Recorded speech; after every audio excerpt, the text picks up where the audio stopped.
There is a very famous saying in which they say کہ سید القومی خادمہم, the leader of the people is their servant. جیسے کہ آج آپ کے آپ کے جو پرائم منسٹر ہوں یا آپ کے جو بھی چیف منسٹر ہوں وہ یہ کہتے ہیں نا کہ ہم تو خادم اعلیٰ ہیں کہتے ہیں. تو جو لیڈر ہوتا ہے نا وہ اصل میں اپنے لوگوں کا خادم ہوتا ہے. بلکہ یہ لیڈرشپ ٹریٹس کی جب ہم لوگ ورک شاپ کرواتے ہیں تو اس میں بھی یہ بات بتاتے ہیں کہ ایک نیچر ہوتی ہے جس کو آپ باسی نیچر کہتے ہیں, اور ایک نیچر وہ ہوتی ہے جس کو آپ لیڈرشپ نیچر کہتے ہیں.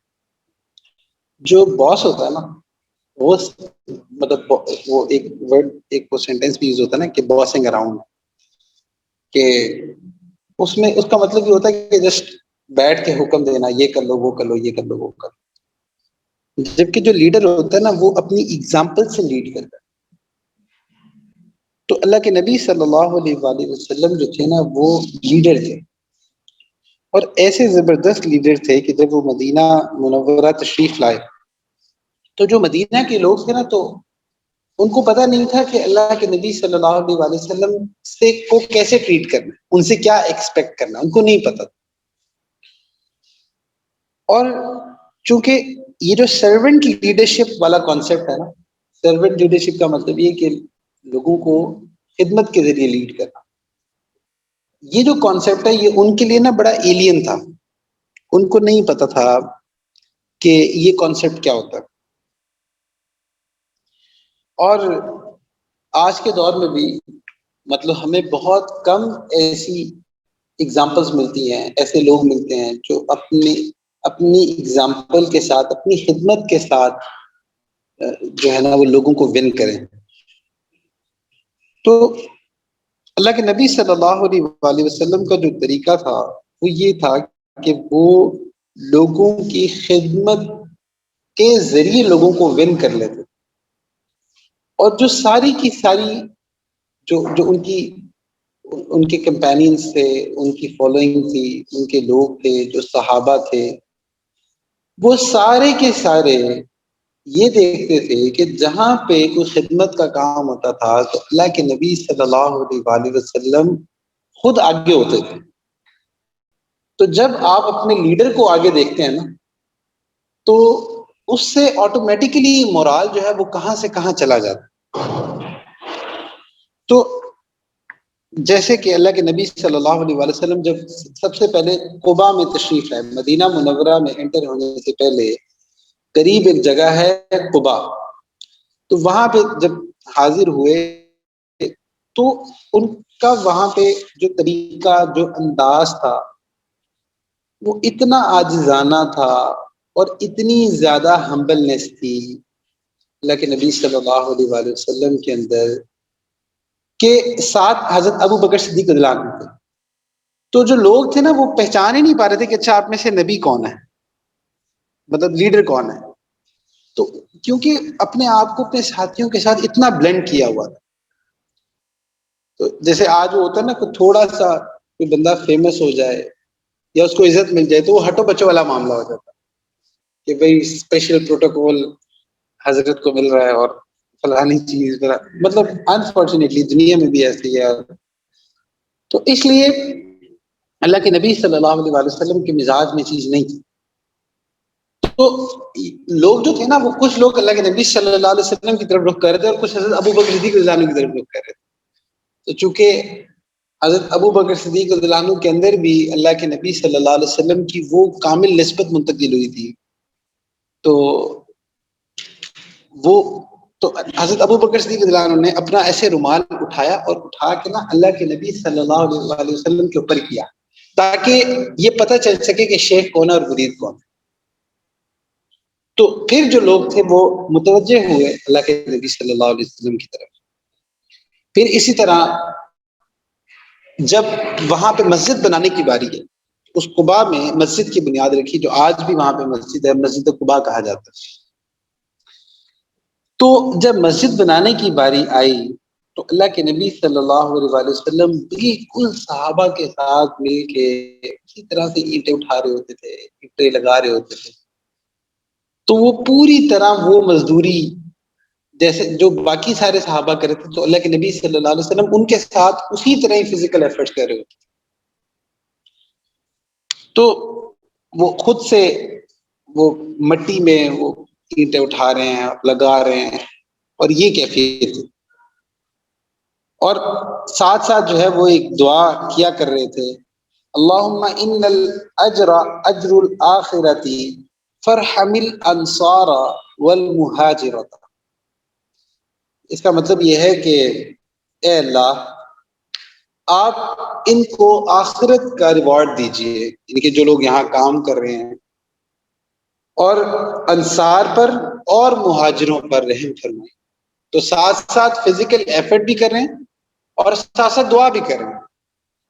تو obviously اگر ایسا لیڈر آپ کے پاس ہو کہ جو فزیکلی بھی اس نے اپنے آپ کو آپ سے زیادہ کھپایا ہوا ہے اور ایموشنلی بھی اتنے زیادہ انوالوڈ ہیں کہ اس فزیکل ایفرٹ کے دوران دل سے دعائیں بھی کر رہے ہیں اپنے ساتھیوں کے لیے، تو صحابہ نے نا ایسی تربیت لی تھی. پھر اسی طرح جب اللہ کے نبی صلی اللہ علیہ وآلہ وسلم مدینہ میں تھے، تو مدینہ منورہ کے جو 10 سال گزرے ہیں نا، وہ کوئی ریسٹ کا ٹائم نہیں تھا، بلکہ وہ اس طرح سے تھا کہ وہ مستقل تھریٹ میں گزرا ہے. ہر وقت وار کا خدشہ ہوتا تھا، ابھی حملہ نہ ہو جائے، ابھی حملہ نہ ہو جائے، اور کوئی نہ کوئی پرابلم کبھی اندر سے، کیونکہ منافق بھی تھے وہاں پہ، تو منافقوں کا الگ مسئلہ تھا، یہودی بھی رہ رہے تھے، ان کا الگ مسئلہ تھا، ان کی منافقت، ان کی چال سازیاں وہ الگ تھیں. پھر جو ہے نا وہ باہر سے کفار کے حملے کا الگ خدشہ تھا.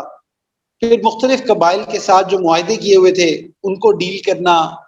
پھر جو مہاجرین جب ادھر آئے تو انصار کے ساتھ ان کو بلینڈ کر کے وہ سیٹلمنٹ کریٹ کرنا، وہ بھی اپنے آپ میں ایک چیلنج تھا.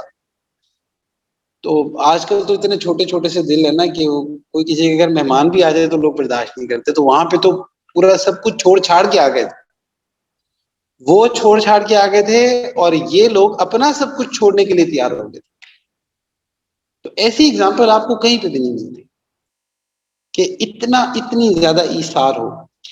تو اللہ کے نبی صلی اللہ علیہ وآلہ وسلم جو تھے وہ چونکہ کی پرسن تھے، تو سارے ڈیسیجنز ان کو کرنے ہوتے تھے، چھوٹے ڈیسیجن ہوں یا بڑے ڈیسیجن ہوں.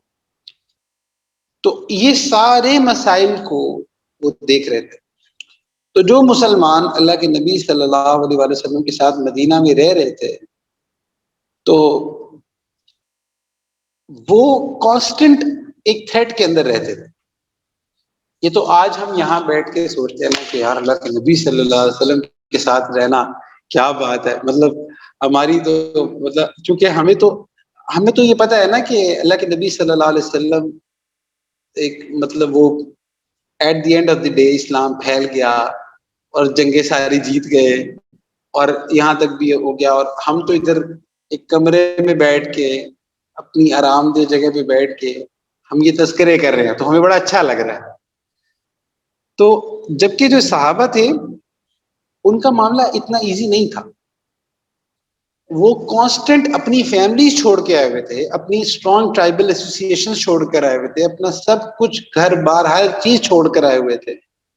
اور نہ صرف آئے ہیں بلکہ پھر کانسٹنٹ تھریٹ میں بھی ہیں کہ کسی وقت بھی حملہ ہو سکتا ہے، کسی وقت بھی جنگ چھڑ سکتی ہے. پھر اندر منافق الگ ہیں، اور ابھی پتہ نہیں ہے کہ یہ جو اسلام کی سٹوری جو چل رہی ہے اس کا اینڈ کیا ہونا ہے. یہ تو ہمیں پتا ہے نا کہ اچھا وہ سب کچھ ایسے ہو گیا، بٹ صحابہ کو تو اس ٹائم نہیں پتا تھا. اسی لیے تو ان کے ایمان کی قدر اور ویلیو بہت زیادہ. تو اس لیے اللہ کے نبی صلی اللہ علیہ وآلہ وسلم کے ساتھ رہنا، یہ جہاں پہ ایک بلیسنگ، مطلب ویسے تو بلیسنگ ہی تھی، لیکن جہاں پہ ایک بڑی راحت کا ایک معاملہ تھا، تو وہاں پہ ایک سائیکولوجیکل یہ اتنی تمام چیزوں کا ایک پریشر بھی تھا جو صحابہ پر ہوتا تھا مختلف انداز میں. پھر جب بھی کوئی جنگ کے مواقع آتے تھے تو اللہ کے نبی صلی اللہ علیہ وآلہ وسلم ان مواقعوں کے اندر بھی اپنے آپ کو سب سے آگے رکھا کرتے تھے، اور ایسے کریٹیکل ڈیسیجنز کیا کرتے تھے کہ وہ ڈیسیجنز جو ہے نا وہ بغیر اعتماد کے ان ڈیسیجنز پر چلنا بڑا مشکل تھا. مطلب مثال کے طور پہ آپ دیکھتے ہیں کہ غزوہ خندق کے موقع پہ غزوہ خندق کے موقع پہ جب صحابہ کرام رضوان اللہ علیہم اجمعین مختلف ڈیسیجن کر رہے تھے, کچھ مشورے چل رہے تھے, کچھ کہہ رہے تھے کہ بھئی آگے بڑھ کے لڑنا چاہیے, کچھ کہہ رہے تھے نہیں کوئی پیچھے بیٹھ کے ڈیفینسو موڈ میں جانا چاہیے مختلف. تو وہاں پہ حضرت سلمان فارسی رضی اللہ عنہ ہی came up with a new idea کہ جی ایسے خندق بنا لینی چاہیے. اب صحابہ نے کبھی خندق نہیں بنائی تھی, انہوں نے کبھی خندق دیکھی نہیں تھی, اور عربز کے لیے وہ خندق بالکل نیو تھی. تو ایک نیو چیز پر چلنا یہ ویسے ہی مطلب لوگ بہت ڈرتے ہیں اس پہ پتہ نہیں کیا ہو جائے گا. اور پھر یہ ایک ایسا ڈیسیجن ہے کہ جس کے بارے میں یہ نہیں ہے کہ یہ ریپیٹ ہو سکتا ہے. مطلب اگر وہ ٹرینچ کامیاب نہ ہوئی تو پھر اس کا کوئی فائدہ نہیں. تو بٹ اللہ کے نبی صلی اللہ علیہ وسلم آرڈر دیتے ہیں بھائی خندق بنانی ہے, اور صحابہ لگ جاتے ہیں, بس اللہ کے نبی نے کہہ دیا اب بس یہی کرنا. اور اس موقع پہ اللہ کے نبی صلی اللہ علیہ وآلہ وسلم خود باقاعدہ اس خندق کے اندر موجود ہوتے ہیں اور صحابہ کے ساتھ اسی طرح خندق کھدوا رہے. اچھا کچھ مومنٹ کے لیے ذرا پاز ہوا جائے, تو کیا جبرائیل علیہ السلام ایک پر مار کے خندق نہیں کھود سکتے؟ کیا اللہ کے نبی صلی اللہ علیہ وسلم ایک رات دعا کرتے اور کہتے یا اللہ یہ خندق کھود دے, میرے صحابہ کو اس تکلیف سے نہ گزارے؟ تو کیا وہ خندق نہیں کھودنی تھی؟ یا اس طرح کے وہ جو اتنی تکلیف سے اللہ کے نبی صلی اللہ علیہ وسلم گزر رہے تھے اور اللہ تعالیٰ ایک پورا ایک ٹیسٹ چل رہا تھا, وہ کس کے لیے تھا؟ مطلب میں کبھی یہ سوچتا ہوں کہ کیا یہ ٹیسٹ اللہ کے نبی کے لیے تھا صلی اللہ علیہ وسلم؟ نہیں, ان کے لیے بالکل نہیں تھا. وہ تو بخشے بخشائے تھے, جنتی تھے, ان کے لیے تو یہ ٹیسٹ ہی نہیں تھا. کیا یہ ٹیسٹ صحابہ کے لیے تھا؟ صحابہ کے لیے بھی مطلب اس سے بہت ایزی ٹیسٹ بھی ہو سکتا تھا, لیکن اصل میں یہ ایگزامپل آپ کے میرے لیے سیٹ ہوئی. تو اس موقع پہ اللہ کے نبی صلی اللہ علیہ وسلم صحابہ کے ساتھ اسی طرح خندق میں اتر کے خندق کھود رہے. مطلب آج کے دور میں کوئی آفیسر یہ سوچ سکتا ہے کہ وہ اس طرح فرنٹ لائن پہ آئے؟ اور تو اس کی وجہ سے جو مورال ہوتا تھا صحابہ کا وہ کہاں سے کہاں چلا جاتا تھا. تو جو کسی بھی کام میں نا یاد رکھیں کہ جب آپ کو لیڈرشپ کا رول پلے کرنا ہوتا ہے نا, تو لیڈر کی ایک کوالٹی یہ ہوتی ہے کہ اس کی ٹیم کا جہاں ویک پوائنٹ ہوتا ہے نا وہاں سے وہ لیڈ کرنا, وہاں وہ خود کو لے کر آتا ہے. جو مشکل ٹاسک ہوتے ہیں نا وہاں پہ وہ اپنے آپ کو لے کر آتا ہے. یہ ایک اچھے لیڈر کی کوالٹی ہوتی ہے, وہ اس سے بھاگتا نہیں ہے, وہاں پہ اپنے آپ کو لے کر آتا ہے. آپ کو تھرو آؤٹ جنگوں میں اللہ کے نبی صلی اللہ علیہ وسلم کی یہ خاصیت آپ کو ملتی. مطلب خندق کے موقع پہ دیکھیں جیسے ایک وہ پتھر تھا وہ ٹوٹ نہیں رہا تھا, صحابہ کو بڑی کوشش کرتے تھے, تو الٹیمیٹلی they came to رسول اللہ صلی اللہ علیہ وسلم, اور پھر اللہ کے نبی صلی اللہ علیہ وسلم نے وہ کدال لے کے اس کو مارا اور اس کو توڑا. یہاں سے آپ کو پتہ چلتا ہے کہ جو لیڈر ہوتا ہے نا وہ ہمیشہ ٹیم کو جہاں مشکل آتی ہے نا وہاں پہ وہ فرنٹ سے لیڈ کرتا. پھر اسی طرح خندق کے موقع پہ صحابہ کو چونکہ اس ٹائم بڑا بھوک کا معاملہ تھا اور کھانے کو کچھ ہوتا نہیں تھا ایسا, تو صحابہ نے اپنے ادھر پیٹ پر کمر پر پتھر باندھے ہوئے تھے. اچھا یہ جو پتھر باندھنا ہے نا, اور یہ ہم لوگوں کو سمجھ نہیں آ سکتا. مطلب میں خود بھی سوچتا تھا یار پتھر باندھنے کا کیا مطلب ہوتا ہے, یہ ہمیں سمجھ نہیں آ سکتا. اس کی وجہ یہ ہے کہ اللہ کا شکر ہے اللہ نے نا ہمیں کبھی اس لیول کی بھوک دی نہیں ہے, ہم کبھی اس لیول پہ گئے ہی نہیں. ہمیں کچھ نہ کچھ کھانے کو اویلیبل ہوتا ہے, تو اس لیول کی بھوک کیونکہ اللہ جانتے ہیں ہم کمزور ہیں, ہم یہ برداشت ہی نہیں کر سکتے یہ چیزیں. آج تو کوئی تھوڑا سا معاملہ ہو جائے نا تو فوراً اللہ پہ شکوے کرنا شروع کر دیتے ہیں. وہ کتنے بچے آتے ہیں کہ اتنی دعائیں کی تھی, تہجد میں مانگا تھا, پھر اس کا رشتہ نہیں ہوا, پھر اس کا رشتہ کہیں اور ہو گیا, میرا رشتہ کہیں اور ہو رہا ہے. یا کئی ایسے بچے ہوتے ہیں وہ اتنی دعائیں مانگی تھی، اتنے اچھے پیپرز کیے تھے، مارکس اچھے نہیں ہوتے تو اللہ سے شکوے شروع کر دیتے. یعنی کہ 2023 کی جو جنریشن ہے وہ مارکس اچھے نہ آنے پہ، پسند کی شادی نہ ہونے پہ، جاب کی مطلب وہ salary up to the mark نہ ہونے پہ، وہ موبائل کا نیا ماڈل نہ لینے پہ، گاڑی کا نیا ماڈل نہ لینے پہ وہ اللہ سے شکوے کر رہی ہے آج کی جنریشن نا. تو جب کہ جو صحابہ تھے وہ انہوں نے یہ ٹائم گزارا تھا تو پیٹ پہ پتھر باندھے ہوتے تھے، تو وہ کیا لیول ہوگا بھوکا، وی کانٹ امیجن. اللہ تعالیٰ ہمیں کبھی امیجن کر وہ ہمیں اللہ تعالیٰ وہ ایسی مشقت دے بھی نہ، کیونکہ ہم کمزور ہیں، ہم اللہ سے عافیت مانگتے ہیں. اللہ وہ تیرے بندے تھے، اللہ وہ تیرے خاص لوگ تھے، وہ اتنے بڑے بڑے مجاہدے برداشت کر سکتے تھے. ہمارا تو حال یہ ہے نا کہ ہمیں تو جو ہے نا وہ فاسٹ فوڈ بھی چاہیے، ہمیں جو ہے نا وہ رلا کیا چاہیے، شنواری بھی چاہیے، بدر کیا کیا کچھ چاہیے. تو ہم اس کے بغیر تو وہ دال کھائیں تو ابھی مجھے بتا رہا تھا، کہتے تو میں نے دال کھی تو میرے پیٹ میں درد ہو. مجھے بتا رہے تھے کہ حضرت کی خانقاہ میں یہ کہتے کہ حضرت ان کی دال منع کر دی جتنے سے پیٹ میں بچے کے درد ہو جاتا. خیر ہمارا تو یہ حال ہے نا کہ ہم ان چیزوں میں شامل ہیں. تو لیکن صحابہ جو تھے نا وہ خیر صحابہ تھے. تو ایک دفعہ ایک صحابی تھے، وہ اللہ کے نبی صلی اللہ علیہ وسلم کے پاس ہے اور انہوں نے دکھایا کہ ان کے پیٹ پہ نا پتھر بندھا ہوتا. تو بھوک کی شدت تھی. وہ کیا شدت ہوتی ہے کہ ان کو کھڑے ہونے کے لیے کمر کو باندھنا پڑتا تھا. اصل میں جہاں تک مجھے سمجھ آئی ہے وہ یہ کہ جب بھوک لگتی تھی تو اس لیول کی لگتی تھی کہ پھر کھڑا ہونا بھی مشکل. تو یہ جو کمر کو باندھا جاتا تھا پتھر کے ذریعے تاکہ ایک آرٹیفیشل سپورٹ ملے کمر کو.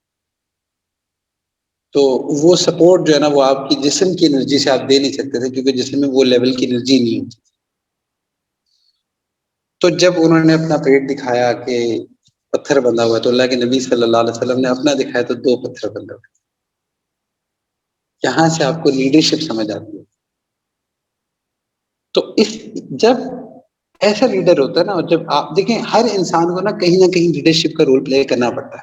مطلب آپ کبھی اپنے بہن بھائیوں کو لیڈ کر رہے ہوتے ہو، کبھی آپ بینگ پیرنٹس آپ اپنے بچوں کو لیڈ کر رہے ہو، اپنی فیملی کو لیڈ کر رہے ہو، بینگ اے جماعت آپ کچھ لوگوں کو لیڈ کر رہے ہوتے ہو، بینگ اے ٹیچر آپ اسٹوڈنٹس کو لیڈ کر رہے ہوتے ہو. تو کہیں نہ کہیں اللہ تعالیٰ نے نا آپ کا رول ایز اے لیڈر رکھا ہوتا ہے.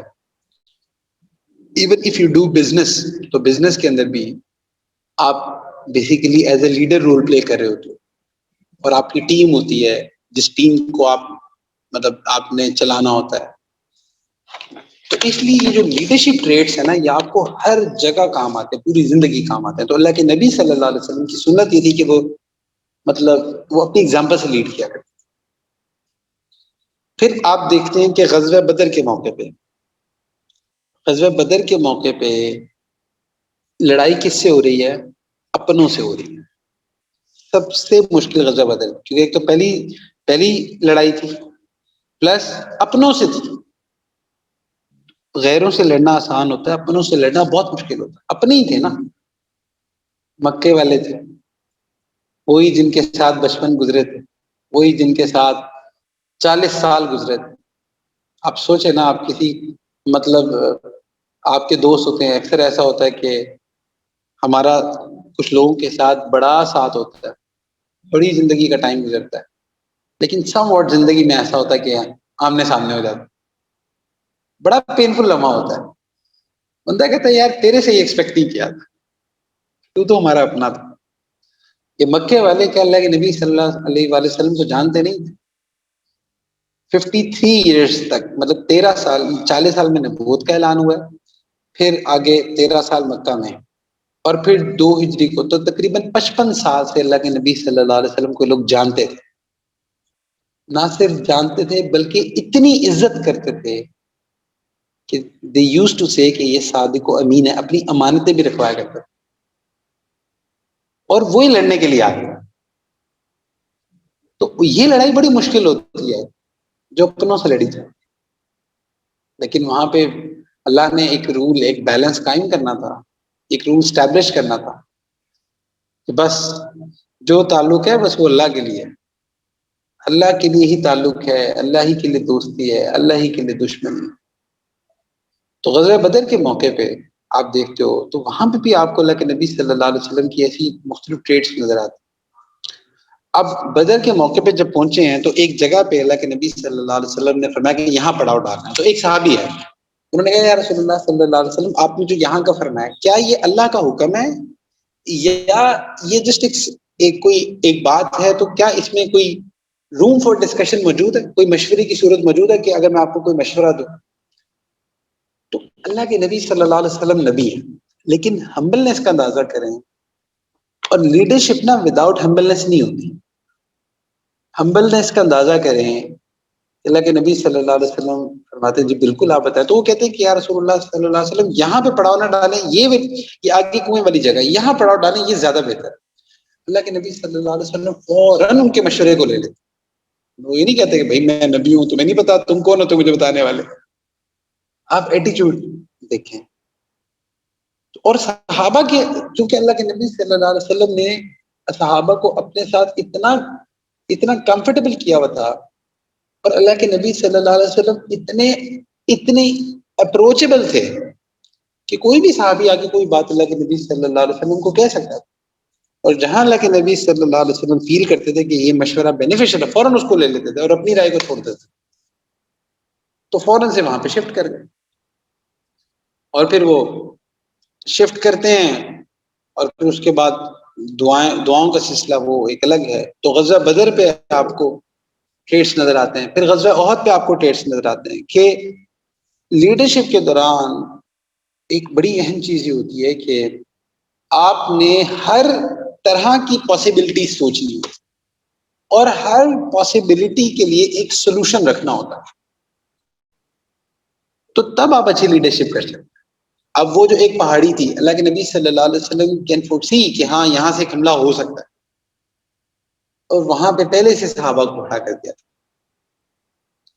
اور پھر اس کے بعد وہ جنگ ہوتی ہے، اور اس جنگ میں بھی حالانکہ غزوہ احد پہ مسلمانوں کے لیے بہت ہارڈ ٹائم گزرا، اللہ کے نبی صلی اللہ علیہ وسلم بھی زخمی ہوئے اور سب کچھ ہوا، تو وہاں پہ بھی آپ کو اللہ کے نبی صلی اللہ علیہ وسلم کی فرمنس نظر آتی ہے۔ اور ایک اور خاص چیز نظر آتی ہے کہ آپ جانتے ہیں کہ جب وہ دوبارہ سے حملہ ہوا تھا، وہ ایک وجہ اس میں یہ تھی کہ وہ صحابہ کچھ جو تھے 50 میں سے 40 جو تھے وہاں سے اتر گئے تھے۔ تو جب اتنا سب کچھ ہو جاتا ہے تو اللہ کے نبی صلی اللہ علیہ وسلم آپ کو پوری سیرت میں نہ کہیں نظر نہیں آتا کہ احد کے بعد نہ صحابہ کو ڈانٹ رہے، میں نے تمہیں کہا نہیں تھا کہ تم وہیں رہنا، تم پھر وہاں سے اتر آئے ہو۔ اتنا نقصان ہوا، حضرت حمزہ شہید ہو گئے، کیسے کیسے بڑے لوگ، مصعب بن عمیر رضی اللہ عنہ وہاں شہید ہو گئے، اور اللہ کے نبی صلی اللہ علیہ وسلم کے دندان مبارک شہید ہوئے، اور کتنا مطلب ایک ٹف ٹائم گزرا۔ بٹ اس تمام کے بعد اللہ کے نبی صلی اللہ علیہ وسلم نے ایک دفعہ بھی ایسے نہیں ہوا کہ صحابہ کو بلا کے ڈانٹا اور کہا کہ دیکھو تمہاری وجہ سے یہ ہو گیا، میں نے اچھی بلی اسٹریٹجی بنائی تھی، میرے حکم پہ چلتے رہتے، تو چونکہ تم میرے حکم پہ نہیں چلے اس لیے تمہارے ساتھ یہ ہو گیا۔ اللہ کے نبی صلی اللہ علیہ وسلم کہیں صحابہ کو ریگریٹ فیل نہیں کروا رہے تھے۔ اچھا اس کی ایک وجہ یہ تھی کہ صحابہ خود ہی اس بات کو ریئلائز کر رہے تھے کہ یار یہ ہم سے ہی مسٹیک نہیں، تو اس لیے اللہ کے نبی صلی اللہ علیہ وسلم نے بھی کہیں پہ ان کو نہ ایسے ریئلائز نہیں کرا۔ تو جو لیڈر ہوتا ہے نا وہ ایک جملہ یوز ہوتا ہے کہ اپرچونٹی ان کرائسس، جو مشکل حالات ہوتے ہیں نا اس کو نا آپ اپرچونٹی بنا لیتے ہیں۔ تو جو لیڈر ہوتا ہے نا وہ اپنے فالوورز کو، اپنے ساتھیوں کو اتنا مطلب ان کا مورال ڈاؤن نہیں ہونے دیتا۔ میں آپ کو نا اپنی ایگزامپل بتاتا ہوں، میرے ساتھ ایک دفعہ کیا ہوا۔ ایک دفعہ میں اپنے شیخ سے جب نئے نئے بیعت ہوا تھا، تو میرا خیال ہے کہ 2 سال گزرے ہوں گے، نہ وہ آداب پتہ تھے نہ کچھ پتہ تھا، بلکہ اب خیال آتا ہے کہ وہ جو مطلب ہمارے حضرت تھے وہ کیا کیا کچھ برداشت کیا کرتے تھے ہمیں۔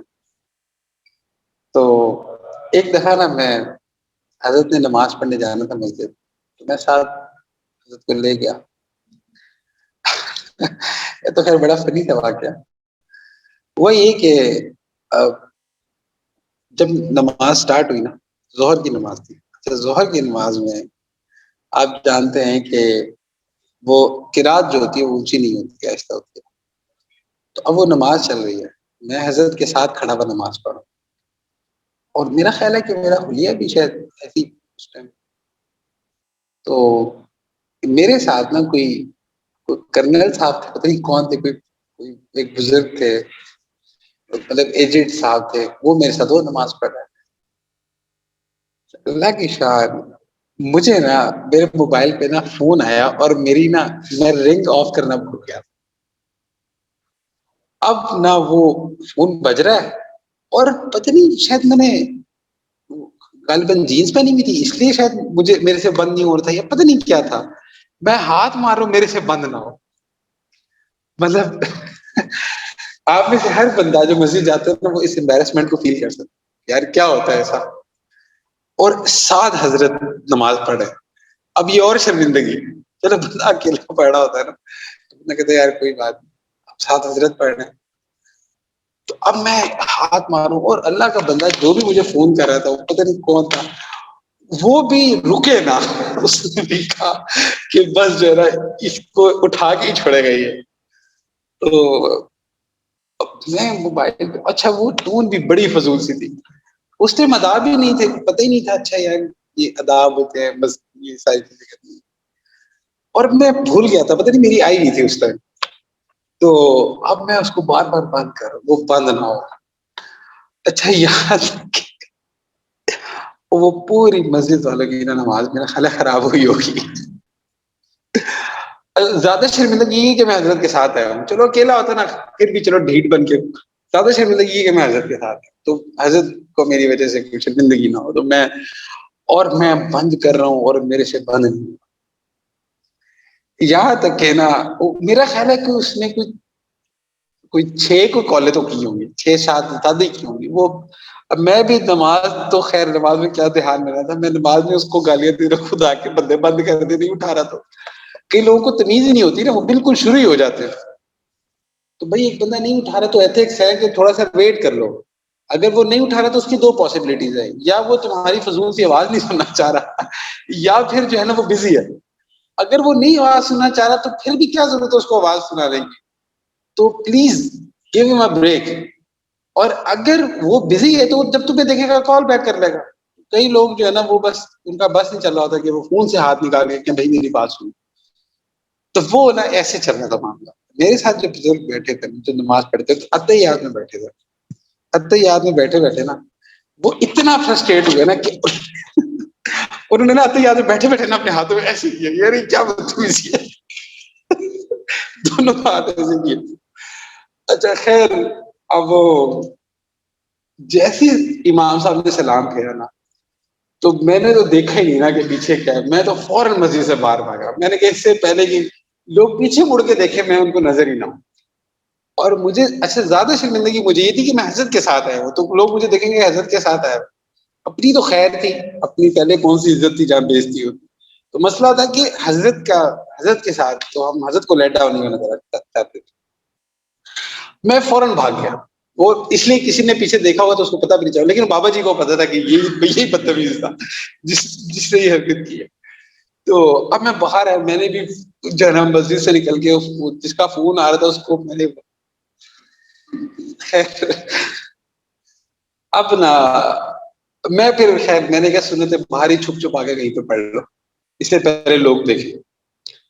اچھا اب مزے کی بات یہ ہے کہ جب حضرت نے نماز پڑھ لی، اب میں حضرت کو واپس لے کے آ رہا تھا، اور میں اتنا شرمندہ تھا، اتنا شرمندہ مجھے تھا کہ زمین پھٹے اور ادھر ہی دفن ہو گیا. تو یہ حال تھا.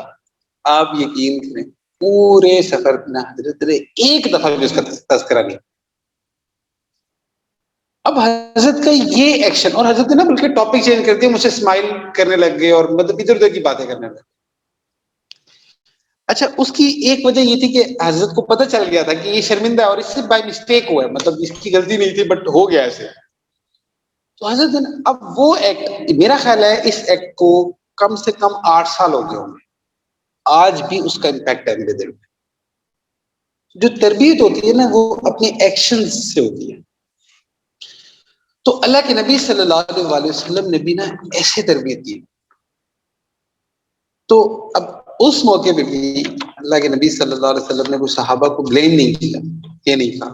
تو یہ لیڈرشپ کوالٹیز. تو پھر اس طرح سے غزوہ خندق ہوئی، اور پھر غزوہ حنین ہے. اللہ اکبر، وہ ایک الگ مارکا تھا. غزوہ حنین میں یہ ہوا تھا کہ اللہ کے نبی صلی اللہ علیہ وآلہ وسلم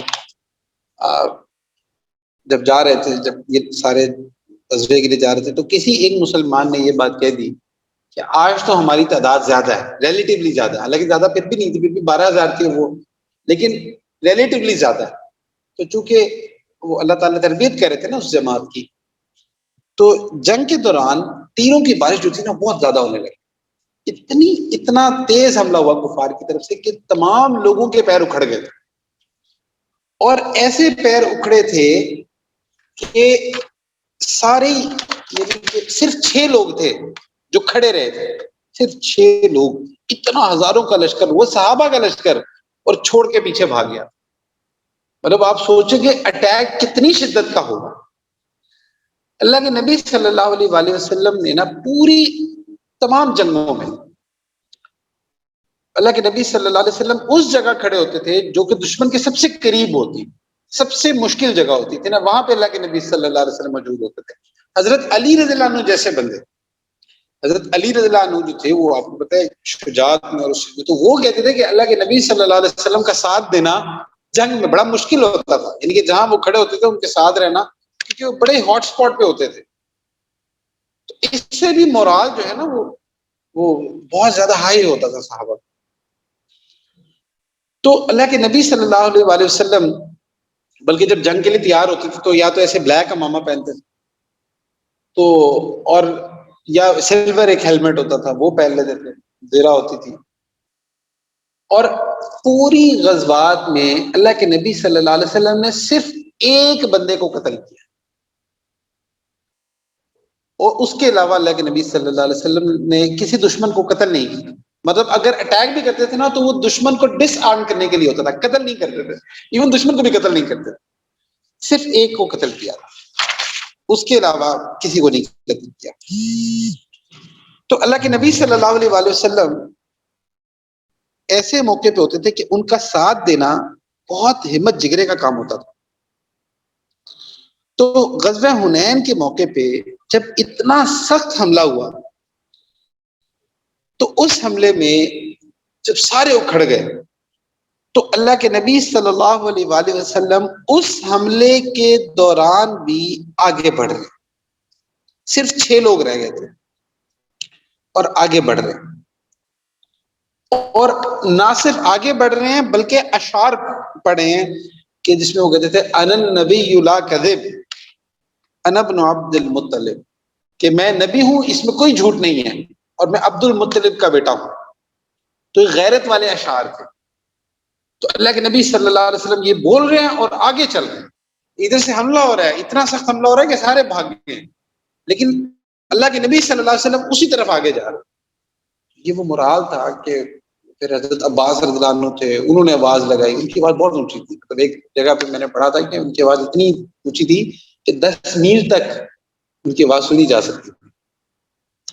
تو انہوں نے پھر مسلمانوں کو کیا. پھر جب لوگوں نے دیکھا کہ اللہ کے نبی صلی اللہ علیہ وسلم اسی طرف ہی بڑھے جا رہے ہیں، پھر یہ اشعار تھے، وہ غیرت آئی اور واپس حملہ ہوا. تو اللہ کے نبی صلی اللہ علیہ وآلہ وسلم اتنے بہادر تھے. اور پھر اسی طرح اللہ کے نبی صلی اللہ علیہ وآلہ وسلم اپنے جب بھی کبھی جنگ ہونی ہوتی تھی تو اسٹریٹجی بتانے سے پہلے نا، یعنی کہ اس سے پہلے کہ بتائیں کہ کیسے مارنا ہے، پہلے یہ بتاتے تھے کہ کیا نہیں کرنا. پچھلے دنوں نا میں نے ایک سیئنگ پڑھی، وہ یہ تھی کہ جو اسٹریٹجی بنانا یہ نہیں ہوتا کہ کیا کرنا ہے، بلکہ اسٹریٹجی بنانا یہ ہوتا ہے کہ کیا نہیں کرنا ہے. یہ اصل اسٹریٹجی ہے. اللہ کے نبی صلی اللہ علیہ وسلم سے بھی ہمیں یہ سنت ملتی ہے جو بہترین اسٹریٹجی. ہوتی تھی وہ یہ کہ پہلے یہ بتاتے تھے کہ کیا نہیں کرنا، یعنی کہ عورتوں کو نہیں مارنا، بوڑھوں کو نہیں مارنا، بچوں کو نہیں مارنا، یعنی کہ جو وار ایتھکس تھے وہ بتاتے تھے کہ یہ نہیں کرنا.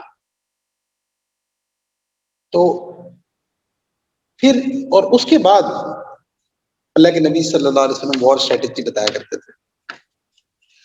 اور پھر اسی طرح اللہ کے نبی صلی اللہ علیہ وآلہ وسلم ہمیشہ جب بھی کوئی ایسا موقع ہوتا تھا نا جہاں پہ بہادری کی ضرورت ہوتی تھی تو اللہ کے نبی صلی اللہ علیہ وسلم وہاں آگے ہوتے تھے. ایک موقع پہ مدینہ منورہ میں ایک عجیب سی آواز آئی اور وہ ایسی بڑی آواز تھی اور ایسا ساؤنڈ تھا کہ لوگ نا پریشان ہو گئے کہ بھائی پتہ نہیں ہم پہ حملہ ہو گیا ہے، کیا ہو گیا. تو لوگ خوف میں مبتلا ہو گئے. مدینہ کے باہر ایک عجیب بہت اونچی کوئی آواز، کوئی ایسی چیز آئی، کئی لوگ پریشان ہو گئے پتہ نہیں کیا ہو گیا. تو صحابہ کہتے ہیں کہ ابھی ہم لوگ اپنے نیزے اور تلواریں ابھی ہم اپنے آپ کو جمع کر رہے تھے کہ ابھی ہم اپنے اسلحے کو اور چیزوں کو جمع کر رہے تھے. جب ہم باہر نکلے تو ہم نے دیکھا کہ اللہ کے نبی صلی اللہ علیہ وآلہ وسلم گھوڑے پہ ابھی وہ سیڈل بھی نہیں رکھی تھی، یعنی کہ سیڈل رکھنے کا بھی ٹائم نہیں ملا. گھوڑے پہ واپس آ رہے تھے مدینہ کے آؤٹسکرٹ سے اور آگے کہتے لا تخافوا لا تخافوا، یعنی کہ میں دیکھا ہم کچھ بھی نہیں ہے، ایزی ہو جاؤ، پریشان نہیں ہو. کہتے کہ صحابہ کہہ رہے تھے کہ ہم ابھی اس آواز سے ڈرے ہوئے تھے اور ابھی ہم دیکھ رہے تھے کہ ابھی ہم چیزیں کلیکٹ کریں اور جائیں دیکھیں کیا معاملہ ہے. اور اللہ کے نبی صلی اللہ علیہ وسلم تنے تنہا اس رات کے موقع پہ پورے مدینہ کے آؤٹسکرٹ سے ہو کے بھی آ گئے تھے. تو اپنے لوگوں کا، اپنی چیزوں کا ایسا خیال ہے اور ایسی بہادری تھی. لا تخافوا لا تخاف، ڈونٹ بی اسکیئرڈ. تو اللہ کے نبی صلی اللہ علیہ وسلم کی جو وار اسٹریٹجیز ہوتی یہ ساری کی ساری وار اسٹریٹجیز وہ ہیں جو ہمیں اپنی زندگی میں بھی ہوتی. تو انسان کی زندگی میں بہت ساری ایسی جنگیں ہوتی ہیں جو بدر کی طرح ہوتی ہیں. اکثر بچے جب دین پر آتے ہیں تو پہلی مخالفتیں قریب اپنوں سے شروع ہو جاتی ہیں نا. اپنے قریبی دوست ہی ہوتے ہیں اور وہ لوگ جن سے محبتوں کے دعوے کیے ہوتے ہیں اور یا اور جن کے ساتھ بڑا اپنے ٹائم گزارا ہوتا ہے تو آپ کو ان کی مخالفتیں لینی پڑ جاتی ہیں. اکثر ہماری زندگی میں بھی جنگیں بدر کی طرح ہوتی ہیں، اپنے ہی سامنے کھڑے ہو جاتے ہیں، ایسا بھی ہوتا ہے. تو اس موقع پہ بھی اللہ پر نظر رکھنی ہوتی ہے اور دعاؤں کی کثرت کرنی ہوتی ہے جیسے اللہ کے نبی صلی اللہ علیہ وسلم نے کی اور بدر سے پہلے لمبی دعائیں مانگی. پھر اسی طرح کچھ ہماری زندگی میں جنگیں جو ہوتی ہیں وہ احد کی طرح ہوتی ہیں کہ جہاں پہ ہمیں چوٹ بھی کھانی پڑ جاتی ہے. ہمارا ظاہر ہماری کچھ غلطیاں کھل کے سامنے آ جاتی ہیں. ہماری زندگی میں بہت سارے ایسے معاملات، ایسے واقعات، ایسی چیزیں ہو جاتی ہیں، اپنی غلطیاں سامنے آ جاتی ہیں. تو وہاں پہ کیا کرنا ہوتا ہے؟ ادھر بھی اپنے مرال کو اپ کرنا ہوتا ہے. اور کچھ ہماری زندگی میں معاملات خندق کی طرح ہوتے ہیں کہ ایکسٹرنل انفلوئنس بہت زیادہ ہوتا ہے اور ہم ڈیفینسو موڈ میں ہوتے ہیں. تو اور کچھ جنگیں جو ہوتی ہیں، کچھ معاملات ایسے ہوتے ہیں جو حنین کی طرح ہوتے ہیں. وہاں پہ آپ کو اللہ پر توکل کر کے اور بہادری کے ساتھ بس چلنا اور معاملات کو ڈیل کرنا ہوتا. تو اس طرح اللہ کے نبی صلی اللہ علیہ وسلم کے جو وہ اسٹریٹجیز اور اس کے علاوہ جو سیلیبریشن ہوتی تھی وہ بھی بڑی یونیک قسم کی ہوتی. ہمارے یہاں پہ جب بھی ہم نے کچھ چیز سیلیبریٹ کرنی ہوتی ہے تو اس میں بہت زیادہ اسراف، دکھاوا اور ایسی چیزیں ہوتی. ابھی پچھلے دنوں ہم ایک شادی پہ گئے ہوئے تھے تو ادھر نا لوگ پیسے لوٹا رہے تھے. تو کسی نے مزاح میں کہا کہ کاش IMF ہی دیکھ لے کہ وہ کون ہے. اور بلکہ مجھے پچھلے دنوں کسی نے بتایا کہ کوئی ایک صاحب کی شادی تھی تو انہوں نے نوٹ کے بجائے نا ڈالرز لٹائے. تو مطلب عجیب اس طرح کی کہ جس میں اسراف اور دکھاوا اور ریا اور تبذیر یہ چیزیں بہت زیادہ ہو گئی. اللہ کے نبی صلی اللہ علیہ وسلم جب بھی سیلیبریشن کیا کرتے تھے نا تو سیلیبریشن بہت سمپل ہوا تھا.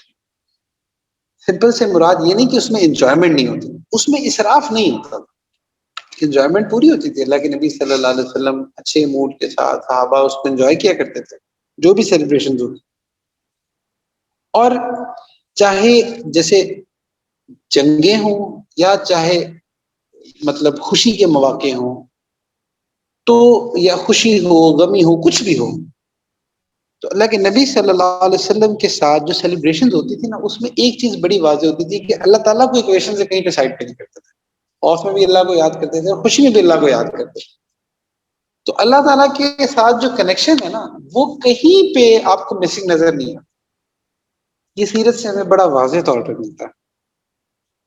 پھر اسی طرح ابھی جیسے ابھی ہم رمضان موڈ میں گزر رہے ہیں نا، ابھی آگے انشاءاللہ عید آئے گی، تو عید جو ہوتی تھی وہ اللہ کے نبی صلی اللہ علیہ وسلم کے دور میں سیلیبریشن، عید بڑی ایک سیلیبریشن ہوتی تھی، تو اس موقع پہ اللہ کے نبی صلی اللہ علیہ وآلہ وسلم ریڈ اسٹرپس والی جو یمنی چادر تھی وہ پہنا کرتے تھے۔ مطلب یہاں سے آپ کو یہ سمجھ آتا ہے کہ جب بھی کوئی سیلیبریشنز کے موقع ہوں، صرف عید ہی نہیں، عید بھی ہے اور بھی کوئی بھی سیلیبریشن کا موقع ہو، کوئی بھی خوشی کا موقع ہو، تو اپنے آپ کو نا اچھے سے ڈریس اپ کرنا چاہیے۔ یہ ڈریس اپ کرنا بڑی اچھی بات ہے، ملنگ بن کے نہیں رہنا چاہیے۔ اچھی ڈریسنگ کرنا یہ اللہ کے نبی صلی اللہ علیہ وسلم کی سنت ہے، اور خواتین تو اس پہ بہت خوش ہوتی ہیں۔ تو جو بھی کوئی سیلیبریشن کا موقع ہو تو وہاں پہ اچھی ڈریسنگ کرنی چاہیے، بالکل یہ نہیں سوچنا چاہیے کہ بھائی یہ کیا مطلب بس وہ اب کوئی سیلیبریشن کے موقع ہیں یا نہیں ہیں تو اس میں آپ کی ڈریسنگ سیم ہو، ایسا نہیں کرنا چاہیے۔ سیلیبریشنز کے موقع پہ اپنی ڈریسنگ کو اچھا کرنا چاہیے، چاہے وہ کوئی بھی موقع ہو۔ اس کی ریزن یہ ہوتی ہے کہ اس کے بغیر وہ سیلیبریشن لگتی ہی نہیں۔ سیلیبریشن بیسیکلی ایموشنز کا نام ہے، وہ ایک خوشی کا موقع ہوتا ہے جو آپ نے سیلیبریٹ کرنا ہوتا ہے، آپ نے ان ایموشنز کو انجوائے کرنا ہوتا ہے۔ تو اس لیے اس میں ڈریسنگ کا رول بہت اہم ہے۔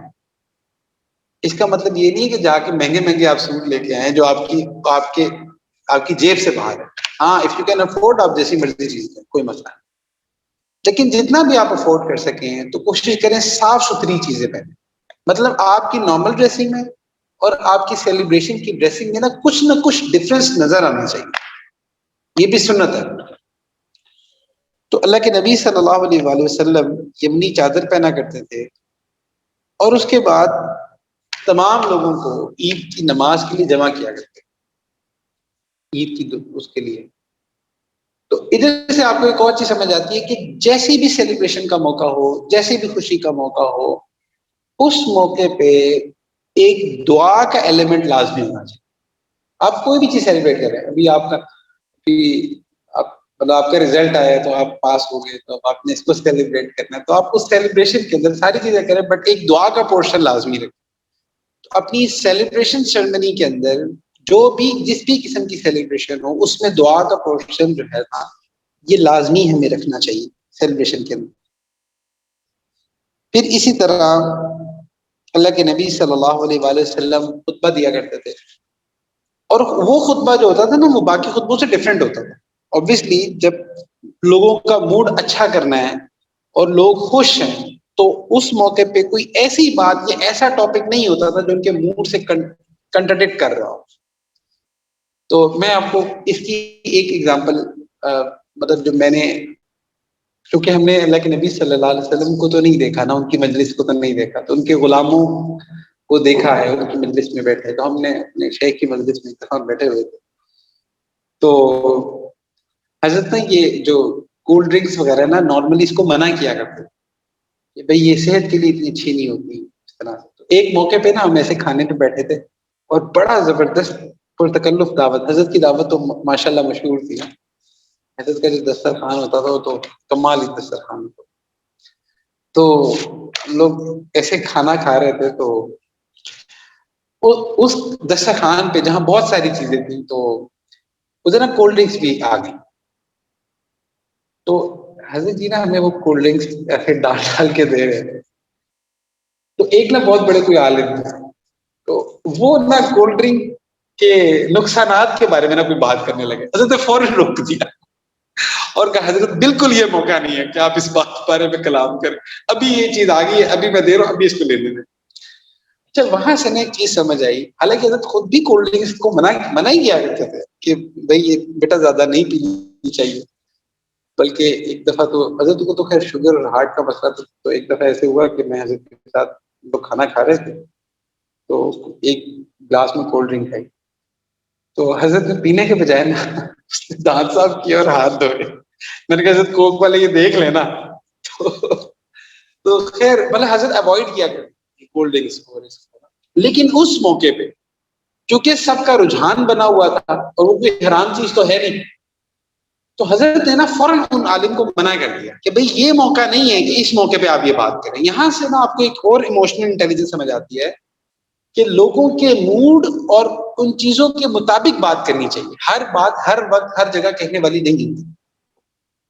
اللہ کے نبی صلی اللہ علیہ وآلہ وسلم جب عید کا خطبہ دیا کرتے تھے، عید کا بیان دیا کرتے تھے، تو وہ بیان اللہ کی رحمت پر ہوتا تھا، اس کے عنوانات وہ ہوتے تھے جو کہ جس سے لوگ خوش ہوتے تھے، لوگوں کے موڈ کا خیال کریں، تو یہ حکمت ہوتی ہے۔ اس لیے جب آپ دین کی دعوت بھی دے رہے ہو، تو ایک سبجیکٹ ہے نا وہ ہم پڑھاتے ہیں فقہ دعوت، اس میں بھی یہ بتا رہے ہیں لوگوں کے موڈ کا خیال رکھنا بہت ضروری ہوتا ہے، اور اس مطلب ان تمام اس سیلیبریشن کے اندر کہیں پہ بھی مطلب اللہ تعالیٰ کی نیگلیکشن کہیں نہیں۔ پھر عید کے موقع پہ اللہ کے نبی صلی اللہ علیہ وآلہ وسلم زیادہ سے زیادہ چیریٹی دینے کا کہا کرتے، تصدقوا تصدقوا تصدقوا، give charity give charity give charity.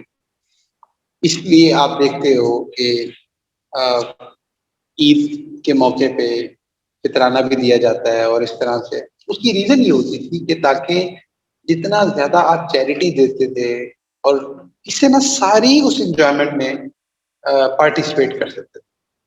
دیکھیں نا، اگر آپ کو خوشی ہے، آپ کو کوئی بہت بڑی خوشی ملے، لیکن آپ کے ایٹ دا سیم ٹائم آپ کے بچے یا آپ کے چھوٹے بہن بھائی یا آپ کے گھر میں کوئی اور ہے، وہ کسی بہت بڑی پریشانی میں، مجھے بتائیں آپ اپنی خوشی انجوائے کر سکتے ہیں؟ خوشی انجوائے تب ہوتی ہے جب آپ کی اپنی پرسنل خوشی بھی ہو اور اس کے ساتھ ساتھ ساری خوش ہو، کلیکٹیو جو خوشی ہوتی ہے نا وہ انجوائے ہوتی ہے۔ تو اس لیے اللہ کے نبی صلی اللہ علیہ وآلہ وسلم صدقے کا ذکر کثرت سے اس موقع پہ کیا کرتے تھے، بلکہ خود بھی کثرت سے صدقہ دیا کرتے تھے تاکہ پوری مسلم کمیونٹی انجوائے کر سکے۔ وہ عید ہی کیا کہ مطلب ہم انجوائے کرو اور ہمارا جو ہمسایہ ہے یا ہمارا فلانا رشتے دار ہے وہ خوش ہی نہ ہو، اسے گھر میں کھانے کو ہی خوش نہ ہو، ایسی خوشی کیا خوشی دے گی؟ تو اس لیے پوری مطلب اللہ کے نبی صلی اللہ علیہ وسلم نے تمام لوگوں کا خیال کیا کرتے تھے کہ زیادہ سے زیادہ صدقہ دیا جائے تاکہ ساری انجوائے کر سکیں۔ اسی طرح آپ دیکھتے ہیں کہ عید الاضحیٰ کے موقع پہ بھی جو ہے نا وہ غریبوں کو دیا جاتا ہے، اور دینا بھی چاہیے زیادہ سے زیادہ تاکہ وہ بھی اس کو انجوائے کر سکیں، اس سے خوشی بڑھ جاتی ہے۔ اسی طرح ایک موقع پہ عید کا موقع تھا، تو کچھ بچیاں تھیں، چھوٹی بچیاں، وہ کچھ نغمہ کوئی ترانہ کچھ طرح کی چیز گا رہی ہیں اللہ کے نبی صلی اللہ علیہ وسلم کی طرف سے۔ بس ابوبکر صدیق رضی اللہ عنہ نے نا ان کو روک دیا، بھائی اللہ کے نبی صلی اللہ علیہ وسلم بیٹھے ہیں، تو بچیاں تھیں چھوٹی، وہ گا رہی تھیں۔ اللہ کے نبی صلی اللہ علیہ وسلم نے حضرت ابوبکر صدیق رضی اللہ عنہ کو روک دیا، کہا کہ نہیں، اب یہ خوش ہیں، ان کو خوش ہونے دو۔ تو لوگوں کے ایموشنز کا اس طرح سے خیال رکھا گیا۔ پھر اسی طرح ایک موقع پہ غالباً عید کا ہی موقع تھا، تو اس دور میں نا جیسے آج کل سرکس ہوتا ہے، سرکس ہوتا ہے یا اس طرح سے اکثر وہ گلیوں میں آتے ہیں، کوئی مختلف تماشے دکھا رہے ہوتے ہیں، اس دور میں نا یہ جو ایبیسینینز ہوتے تھے، جو حبشی ہوتے تھے، یہ ایک شو دکھایا کرتے تھے، جیسے آج کل کے دور میں ہوتا نہیں ہے، پتہ نہیں آتے کہ نہیں، وہ کئی جگہوں پہ وہ آتا ہے، وہ مختلف کبھی بندر کو لے کے کوئی تماشا دکھا رہے ہوتے ہیں، کبھی بکری کو لے کے آئے ہوتے ہیں، کبھی کچھ یا اور اس طرح کی چھوٹی موٹی انٹرٹینمنٹ۔ تو اس دور میں یہ جو حبشی ہوتے تھے نا، یہ آتے تھے اور یہ نا ایک وار ڈانس کیا کرتے تھے، اور اس میں وہ ایکشنز جو ہوتے تھے نا مختلف کائنڈ آف اے سرکس ہوتا تھا. مطلب اس میں کوئی ایسے مووز نہیں ہوتے تھے جو قابل اعتراض ہوں. وہ نارملی اس میں وار مووز ہوا کرتے تھے. تو وہ نا ان کا ایک ڈانس ہوتا تھا, ایک وار ڈانس ہوتا تھا. تو وہ جو حبشی تھے وہ مدینہ منورہ میں آئے ہوئے تھے. اللہ کے نبی صلی اللہ علیہ وسلم اپنے گھر میں اپنے لیٹے ہوئے تھے. ابو بکر صدیق رضی اللہ عنہ آئے, تھوڑی دیر بعد وہ چلے گئے. تو حضرت عائشہ رضی اللہ عنہا انہوں نے اللہ کے نبی صلی اللہ علیہ وسلم سے فرمائش کی, یا رسول اللہ صلی اللہ علیہ وسلم, یہ جو حبشی آئے نا اور یہ جو تماشا ہو رہا ہے تو میں یہ دیکھنا چاہتا ہوں. کہ ویسے ہسبینڈ اس بات کو سمجھ سکتے ہیں کہ جب جو ہے نا وہ آپ تھکے ٹوٹے لیٹے ہوں اور پھر جو ہے نا وہ وائف کو بات کہہ دے تو بندہ کہتے ہیں یار مجھے آرام کرنے دو. لیکن اللہ کے نبی صلی اللہ علیہ وسلم ہمیشہ اپنی وائف کا اتنا خیال رکھا کرتے تھے کہ اس موقع پہ اللہ کے نبی صلی اللہ علیہ وسلم سے لیٹے ہوئے ایسے ہاں فرما رہے تھے. عائشہ رضی اللہ عنہا نے کہا تو اللہ کے نبی صلی اللہ علیہ وسلم فوراً اٹھ گئے اور کہا کہ آج میں آپ کو لیں. اب وہ ایسے ہوا کہ وہ حبشی جو تھے وہ ایسے وہ جو بھی ان کا وہ وار مووز تھے وہ کر رہے تھے. اللہ کے نبی صلی اللہ علیہ وسلم نے ایسے بیٹھے اور حضرت عائشہ رضی اللہ عنہا نے نا ایسے اللہ کے نبی صلی اللہ علیہ وسلم کا جو کندھا ہے نا شولڈر, تو ادھر نا اپنا ایسے تھوڑی رکھ کے نا یہاں سے چہرہ نکال کے وہ دیکھ رہی تھی, اس کو انجوائے کر رہی تھی. حضرت عائشہ رضی اللہ عنہا آپ جانتے ہیں کہ وہ مطلب وہ ینگ تھی, تو وہ دیکھ رہی تھی, اس کو انجوائے کر رہی تھی. اور اللہ کے نبی صلی اللہ علیہ وسلم بیٹھے ہیں اور ان کو دکھا رہے ہیں. سبحان اللہ. تو اور جو ہے نا وہ یہاں تک کہ وہ کرتے رہے, وہ انجوائے کرتے رہے. اور کچھ دیر بعد اللہ کے نبی صلی اللہ علیہ وسلم نے پوچھا عائشہ رضی اللہ عنہا سے, حسبک, یعنی کہ کافی ہے. تو حضرت عائشہ رضی اللہ عنہا نے کہا کہ نہیں, میں نے بھی تھوڑا سا اور دیکھا. ماشاء اللہ ناز نخرے دیکھیں کیسے اٹھایا کرتے. آج کل تو ہم وہ میسکلینٹی اس کو سمجھتے ہیں کہ بس ہم گھر جائیں اور سارے جو ہے نا وہ کونوں خدروں میں چھپ جائیں اور جو ہے نا وہ جلاد بن کے گھر داخل ہو. تو اللہ کے نبی صلی اللہ علیہ وسلم اپنے گھر والوں کے ایموشنز کا اتنا خیال کیا کرتے. تو اب وہ دیکھ رہی ہیں اور اللہ کے نبی صلی اللہ علیہ وسلم, اب مطلب ایک سوال ہے جو اکثر ہمارے ذہن میں ہے کہ جو لوگ جو مرد ہوتے ہیں نا وہ نارملی یہ سوچتے ہیں, اور پھر وہ لوگ جو کہ بڑے زیادہ سوشل ہوتے ہیں, مطلب میرے اپنے ساتھ بھی ہوتا ہے کہ جب کبھی کوئی ایسا تھوڑا سا فری ٹائم ملے نا تو دماغ نا سوچ رہا ہوتا ہے کہ اچھا یہ کام بھی ہے, یہ زیادہ امپورٹنٹ ہے, پہلے اس کو کر لیتے ہیں, یہ زیادہ امپورٹنٹ ہے, اس کو کر لیتے ہیں. اس سے ہوتا یہ کہ کبھی کبھی نا آپ کی فیملی یا آپ کے کلوز جو لوگ ہوتے ہیں نا وہ نیگلیکٹ ہو جاتے ہیں. بٹ اللہ کے نبی صلی اللہ علیہ وسلم جس ٹائم حضرت عائشہ رضی اللہ عنہا کو دکھا رہے ہیں اور انجوائے کروا رہے ہیں, کیا ان کے پاس, کیا ان کے ذہن میں اور کوئی کام نہیں ہوگا؟ ڈیفینیٹلی ہوں گے. کتنے کام ہوں گے, کیا پوری امت کا غم تھا, ایک ایک بندے کی ذمہ داری تھی. لیکن اپنی وائف کے, اپنے گھر والوں کے ایموشنز کا کتنا زیادہ خیال رکھا ہوا کہ اچھا پھر پوچھتے ہیں کہ حسبک, کافی ہے؟ وہ کہتے نہیں میں نے اور دیکھ لیا. تو منع نہیں کرتے, نہ ڈانٹتے ہیں, نہ گھوری کراتے ہیں, کچھ نہیں, بلکہ کہا ہاں دیکھتی ہو, اور اسی طرح سے دکھا رہے. اور پھر تھوڑی دیر بعد وہ کہتی ہے کہ کافی ٹائم گزر گیا تو میں بھی تھوڑی سی تھک گئی. تو پھر اللہ کے نبی صلی اللہ علیہ وسلم نے پوچھا, تو میں نے کہا نہیں میں بھی تھوڑا سا اور دیکھتی ہوں. تو اور اللہ کے نبی صلی اللہ علیہ وسلم پھر دکھا رہے ہیں, وہیں پہ بیٹھے, اتنے پیشنس کا مظاہرہ تھا. تو عائشہ رضی اللہ عنہا فرماتی ہے کہ جب میں پوری طرح دیکھی, جب میں تھک گئی نا تو پھر میں واپس. تو یہ اللہ کے نبی صلی اللہ علیہ وسلم کا انداز تھا.